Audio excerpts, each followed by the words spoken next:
Welcome to cooking it simple. ഞാൻ Jessy. ഇന്ന് എത്തിയിട്ടുള്ളത് ആവിയിൽ വേവിച്ചെടുക്കുന്ന എളുപ്പത്തിലുള്ള ഒരു കപ്പ് കേക്കിൻ്റെ റെസിപ്പി ആയിട്ടാണ്. ഇതിന് പ്രത്യേകിച്ച് മോൾഡ് ഒന്നും വേണ്ട. നിങ്ങളെ വീട്ടിലുള്ള ഏതൊരു കപ്പിൽ നിങ്ങൾക്ക് ഇത് ഉണ്ടാക്കിയിട്ടെടുക്കാം. വനില കേക്കാണ് നമ്മൾ ചെയ്യാനായിട്ട് പോകുന്നത്.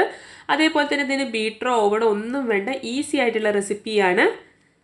ഇത് ഉണ്ടാക്കാനായിട്ട് ഞാൻ 2 കോഴിമുട്ട എടുത്തിട്ടുണ്ട്. റൂം ടെമ്പറേച്ചറിലുള്ള മുട്ടയാണ്. അതിലേക്ക് ഞാനിതാ 1/4 കപ്പ് പഞ്ചസാര എടുത്തിട്ടുണ്ട്. മുട്ട നന്നായിട്ട് അടിച്ച് പതിപ്പിക്കൊന്നും വേണ്ട. ഈ പഞ്ചസാര ഇട്ടിട്ട് നന്നായിട്ടൊന്ന് മിക്സ് ചെയ്തെടുത്താൽ മതി. പഞ്ചസാര അലിയുന്ന പോലെ ഒന്ന് മിക്സ് ചെയ്തിട്ട് എടുക്കുക. അത്രേ വേണ്ടുള്ളൂ. സാധാരണ ഒരു സ്പൂൺ ഉപയോഗിച്ചിട്ട് ഇളക്കിയാലും മതി, ഒരു കുഴപ്പമില്ല. പഞ്ചസാര ഇതിൽ നന്നായിട്ട് അലിഞ്ഞു കഴിഞ്ഞാൽ നമുക്കിതിലേക്ക് 1 ടീസ്പൂൺ വാനില എസൻസ് ഒഴിക്കാം. ഫ്ലേവറിന് വേണ്ടിയിട്ടാണ്. അതുപോലെ മുട്ടയുടെ മണവും പോയി കിട്ടും. ഇനി ഇതിലേക്ക് നമുക്ക് 2 ടേബിൾ സ്പൂൺ അളവിൽ, അതായത് 2 വലിയ സ്പൂൺ അളവിൽ നമുക്ക് ഓയിൽ ഒഴിച്ചു കൊടുക്കാം. ഇത് ചേർത്തിട്ട് ഒന്ന് നന്നായിട്ട് മിക്സ് ചെയ്തിട്ട് എടുക്കുക. മിക്സ് ചെയ്തതിന് ശേഷം നമുക്കിതിലേക്ക് മൈദ ഇട്ട് കൊടുക്കാം. ഞാനിപ്പം 1/2 കപ്പ് മൈദയാണ് എടുത്തിട്ടുള്ളത്. 1/2 കപ്പ് മൈദ ഞാൻ ഈ ഒരു മിക്സ്ചറിലേക്ക് ചേർക്കുകയാണ്. അതേപോലെ തന്നെ കേക്ക് പൊങ്ങി വരാൻ ആവശ്യമായിട്ടുള്ള ബേക്കിംഗ് പൗഡർ നമുക്ക് ചേർത്ത് കൊടുക്കാം. 1/2 ടീസ്പൂൺ ബേക്കിംഗ് പൗഡർ മതി. ഇത്രയും നമുക്ക് ചേരുവകൾ ഇതിലേക്ക് ആവശ്യമായിട്ടുള്ളൂ. ഇത് നന്നായിട്ടൊന്ന് മിക്സ് ചെയ്യുക. നന്നായിട്ട് വിപ്പ് ചെയ്ത് അടിച്ച് പതിപ്പിക്കൊന്നും വേണ്ട, ജസ്റ്റ് ഒന്ന് കട്ടയൊന്നും ഇല്ലാതെ നന്നായിട്ടൊന്ന് മിക്സ് ചെയ്തിട്ടെടുക്കുക. മിക്സ് ചെയ്ത് കഴിഞ്ഞാൽ ഈ ഒരു പാകത്തിലാണ് മാവ് ഉണ്ടാവുക. അതിനുശേഷം നിങ്ങളെ കയ്യിലുള്ള ചൂടുള്ള വെള്ളമൊക്കെ ഒഴിക്കുന്ന അല്ലെങ്കിൽ ചൂടുള്ള ചായയൊക്കെ ഒഴിക്കുന്ന കപ്പ് ഉണ്ടാവില്ലേ, കുറച്ച് കട്ടിയുള്ള കപ്പ്, അങ്ങനത്തെ കപ്പ് എടുത്തിട്ട് അതിലേക്ക് ഈ ഒരു മാവ് ഒഴിച്ചു കൊടുക്കുക. ഞാനിപ്പോൾ നമ്മൾ ചായ കുടിക്കുന്ന പോലത്തെ കപ്പാണ് എടുത്തിട്ടുള്ളത്.